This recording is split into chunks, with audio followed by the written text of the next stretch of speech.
Hi guys, welcome to a new update, and today I'm going to be showing all the things I picked up in the last month. There's been a lot of good releases of course, and I picked up most of them. And there's quite a lot of CDs to go through as usual because I went to That's Entertainment and I picked up quite a few CDs. So I'll get started with them first together, and then I'll show all the latest stuff I picked up afterwards.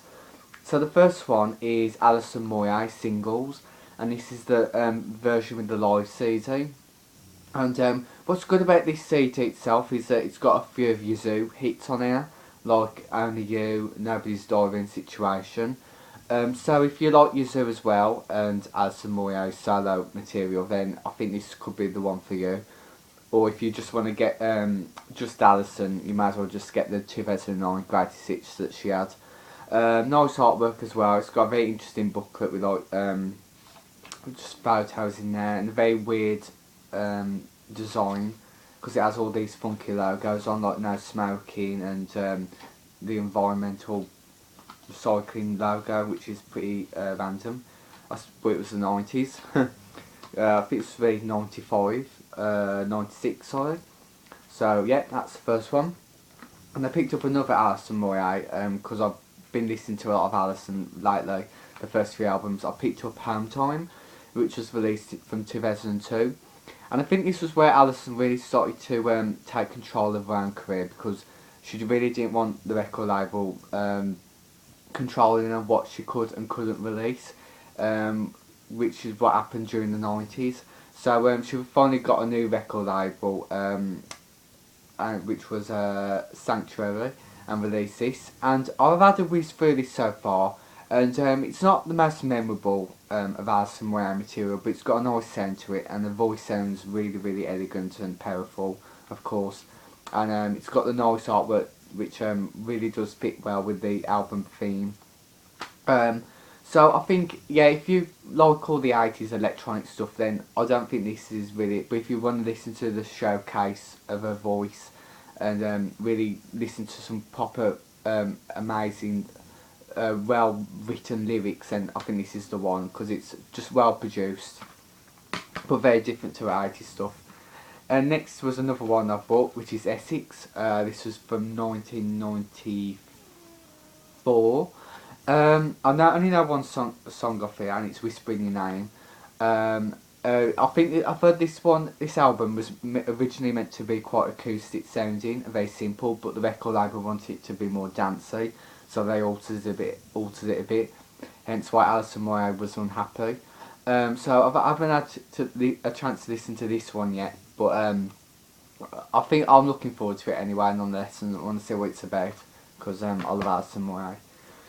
Next is Barbra Streisand, Higher Ground. This was one of the few recent albums I was missing. It's got quite nice artwork, even though that's not my favourite picture of Barbara. I think she looks a lot more better when she smiles anyway. I haven't had listened to this one yet, but I only know one song off it. It's called Tell Him, and it's a duet with Celine Dion, which is a very well-known Barbara song. But I'm looking forward to it. I've heard some good stuff about this album as well. Saying it's very, very quite serious, but a powerhouse obviously because it's Barbara. So yeah, I'm looking forward to that. Next is Marilyn Monroe, The Essential Recordings. I've seen a few of her films recently, and I thought, because I like Judy Garland, I thought I'd check out Marilyn Monroe. And a couple of the songs off here that a lot of people know anyway, like Diamonds Are a Girl's Best Friend, I Wanna Be Loved by You, which is fantastic. I love the orchestra in the background, and Running Wild. That's from the Some Like It Hot movie, with Tony Curtis, of course, and it was a very, very good film. So very essential for any Marilyn fan. It was quite cheap as well, so I thought this was the perfect one to own. Next is one that came out about 5 years ago, and I nearly bought it when it was released, but I didn't for some reason. And it's Gabriella Cilmi, with 10. This was her second album, and it was after when she released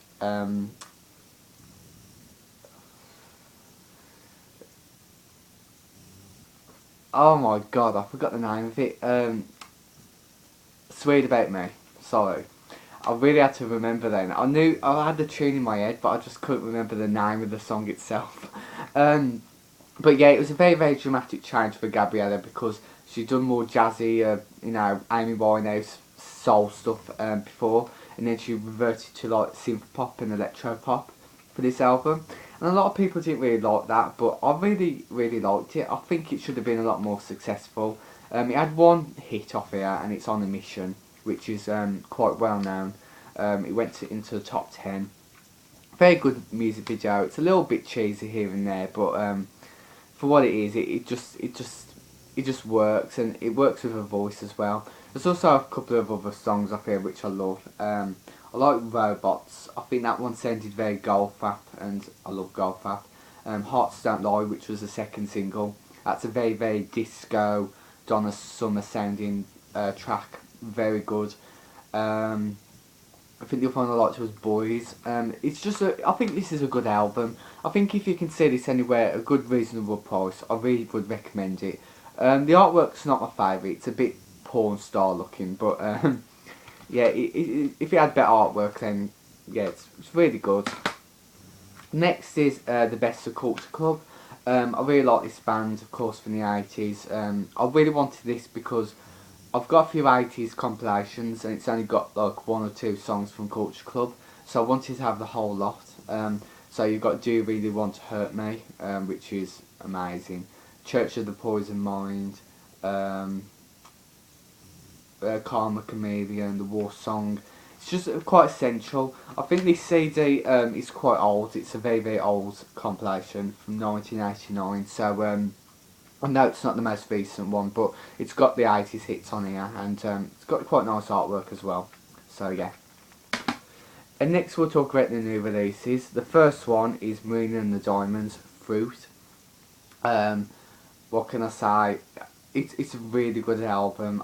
I was really, really excited the day this came out and I went to buy it.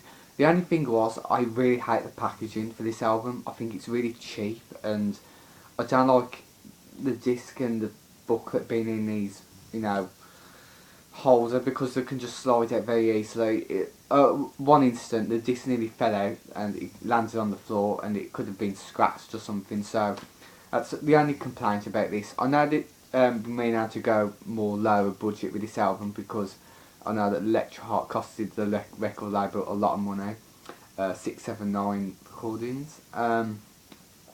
Yeah, very, very great album nonetheless. It's a lot more serious, I think, a lot more mature, and a lot more toned down compared to Electro Heart. My favourite track on here is probably Blue. I think it's just a very, very fun, simple track, and the melody is beautiful, a vocal sounds out of this world, and I love the lyrics as well.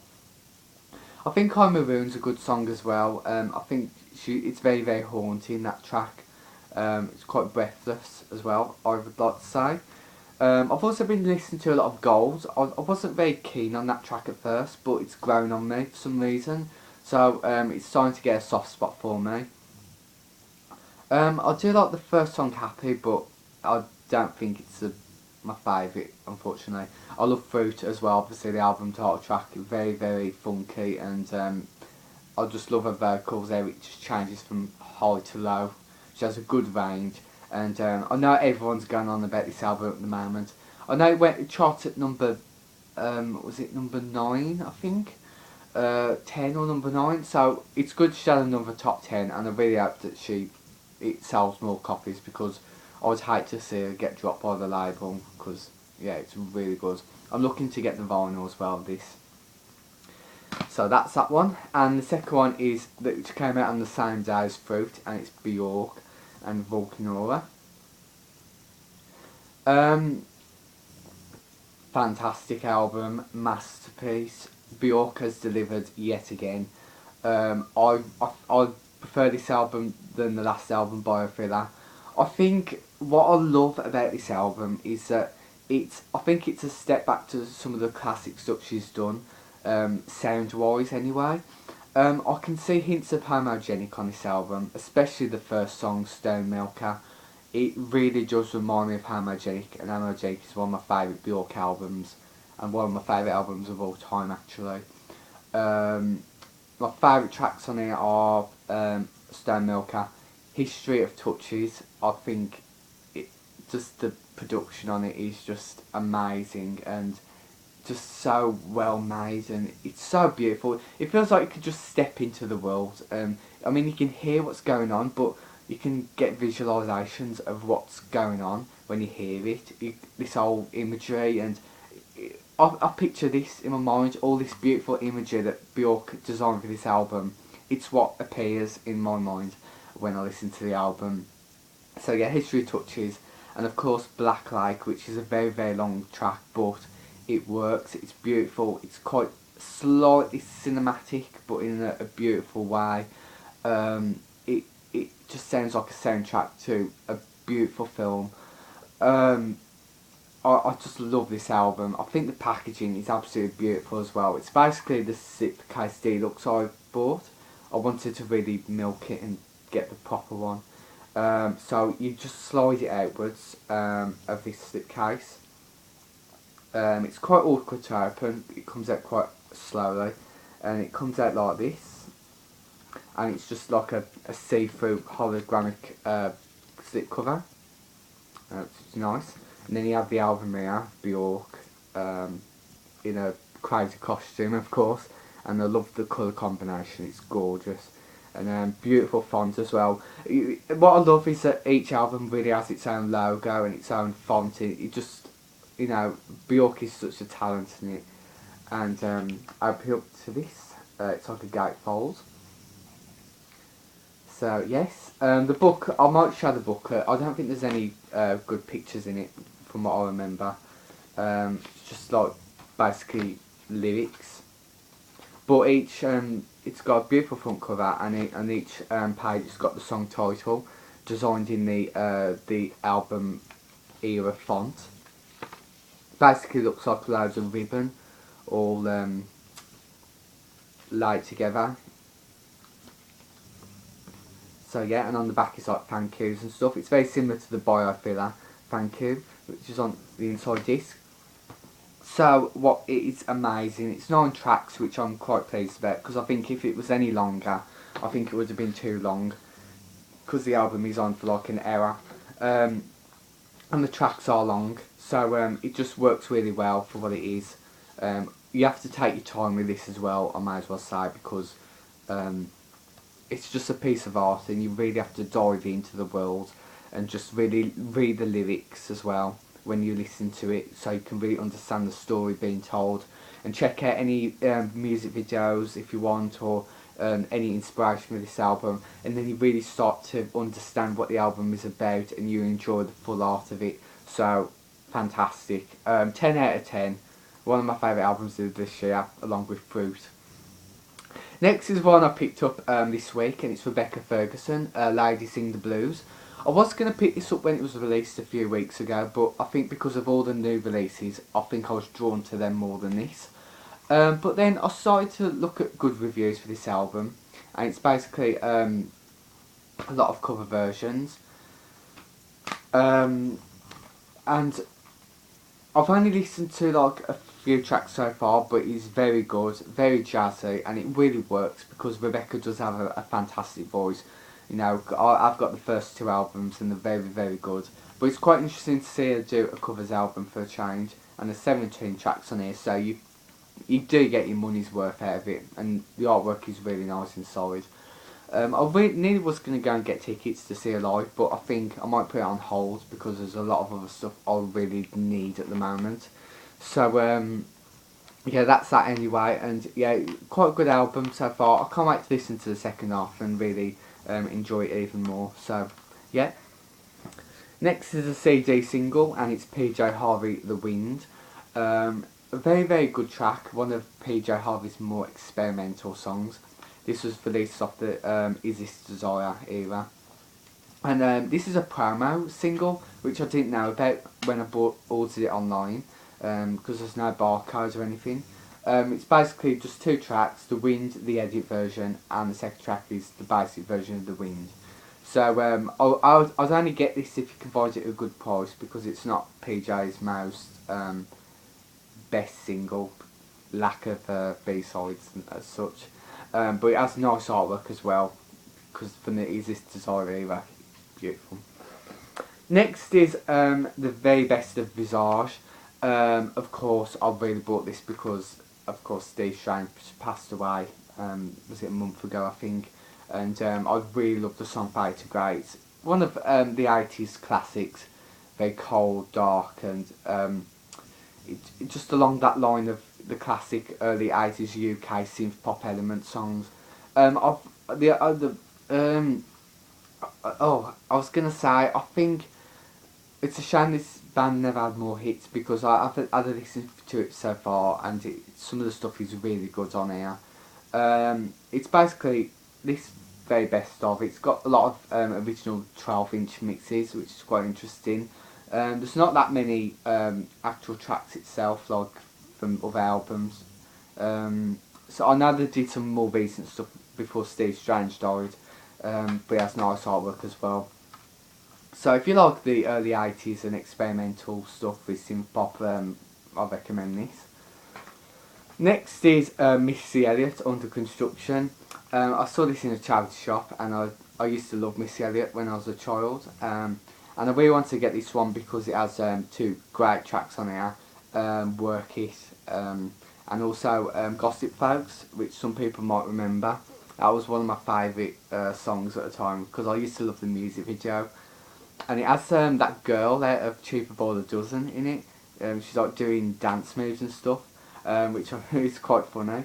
Yeah, I've had to listen to the first half of this, and it's really good. So a lot of the songs do sound different. The only thing that's a little bit annoying is that on the beginning of nearly every track it goes, "This is a Missy Elliott exclusive." Like, if you got this, you'll know what I mean.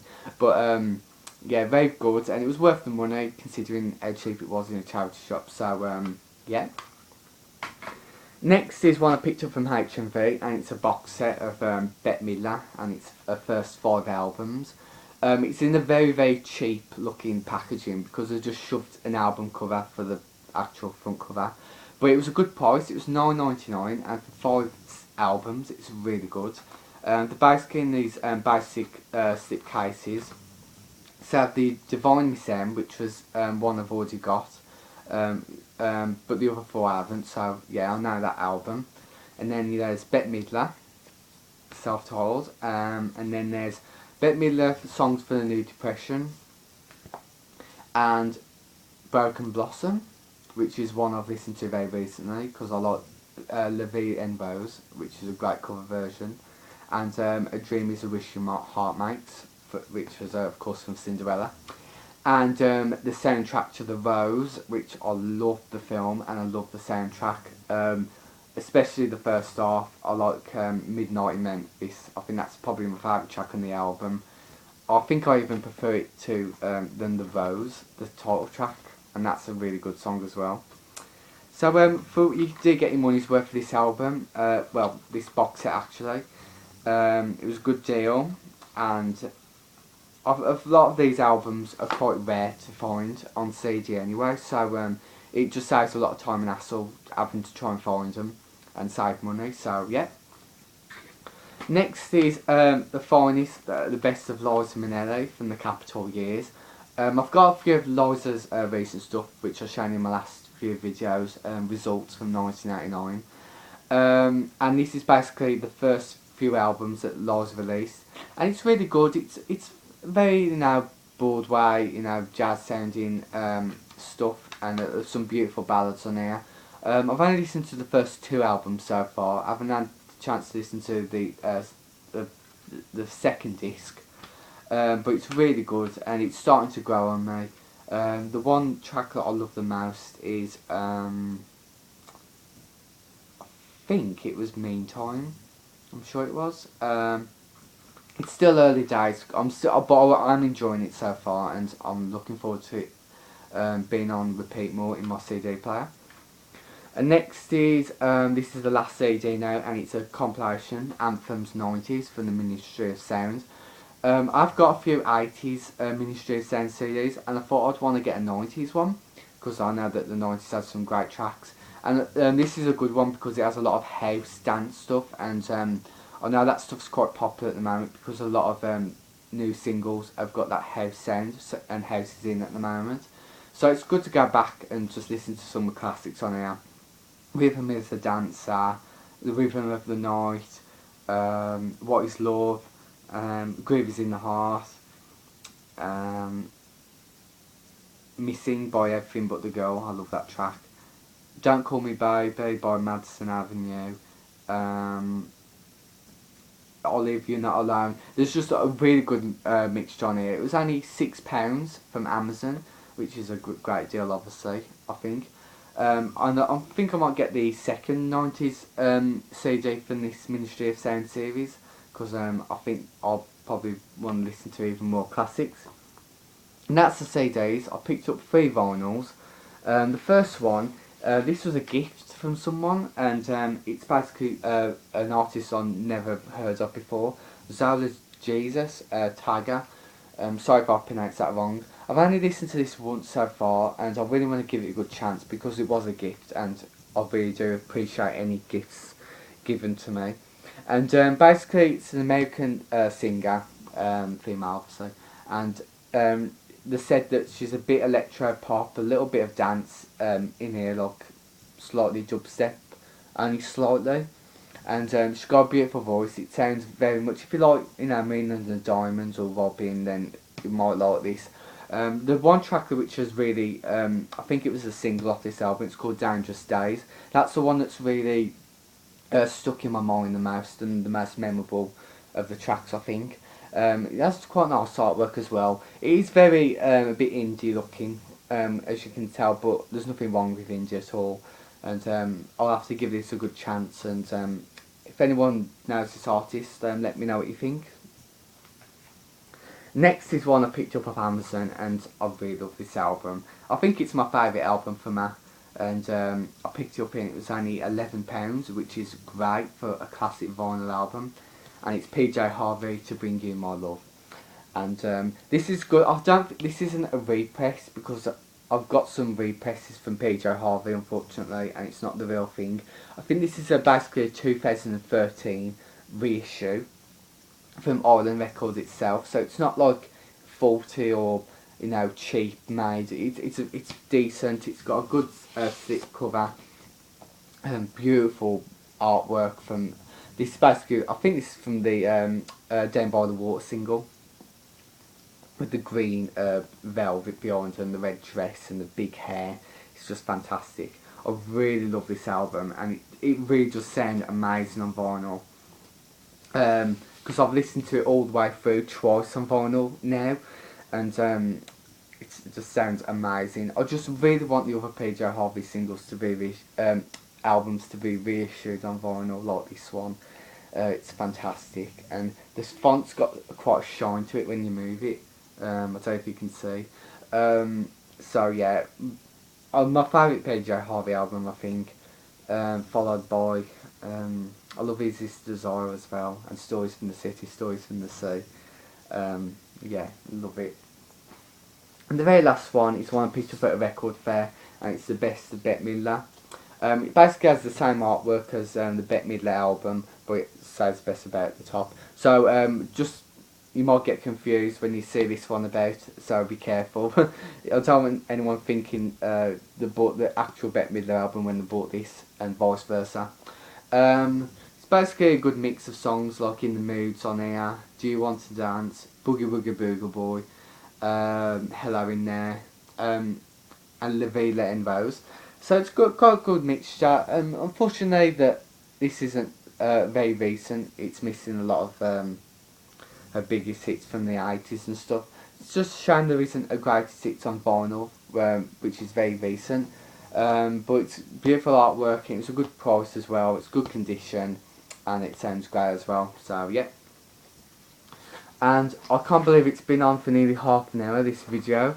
The last thing I'll show, it's basically a programme, because I went to see Paloma Faith live for the Perfect Contradiction tour, and I picked up the programme, and it's beautiful. Even though it does stink of paint, just absolutely reeks. The smell's gone down a bit since I bought it, but it's beautiful artwork and beautiful photos. I'll just have a flick through. yeah, it was a really really good night as well. And this fold out cover is beautiful. It's basically all the photos released from the singles. So Ready for the Good Life, Trouble with My Baby, and Love Can Hurt Like This, and Can't Rely on You. And it has loads of like tour photos and from the Brits, which she did very recently, like there, and from the tour as well. And it has like an interview with all the band members and everything, and photo stills from on the tour. And it was a very very good tour. The only complaint I had was unfortunately our seats were very near to the speakers, and the bass was really really loud. And sometimes during a few songs, we couldn't really hear Paloma as much. Only like the do do do like the bass, which was a pity. But a lot of the songs sounded really good live, like Mouth to Mouth, which I loved. Trouble with My Baby sounded good as well, and also Blood, Sweat and Tears, which was from the second album. That sounded, that the whole audience was standing up going crazy. And at one point she came very near to the crowd. She was about 50 feet away from me. Like, she just came walking around singing New York, which was brilliant as well. So it's a very very good tour, and I think a few other people have gone to see her live who I know on YouTube. Even though Tori Amos is still my favourite person I've seen live so far. So that's it, everyone. I am gonna get some new things soon. I'll be on trying to get Marina and the Diamonds on vinyl, and hopefully Bjork as well. And I've ordered a couple of things from eBay as well, some singles from Golf Rap, which is exciting. So I hope you all have a good Easter, everyone. I know it's this weekend, and I hope you're all having a good time with music and everything. So thanks for watching, guys, and speak to you soon.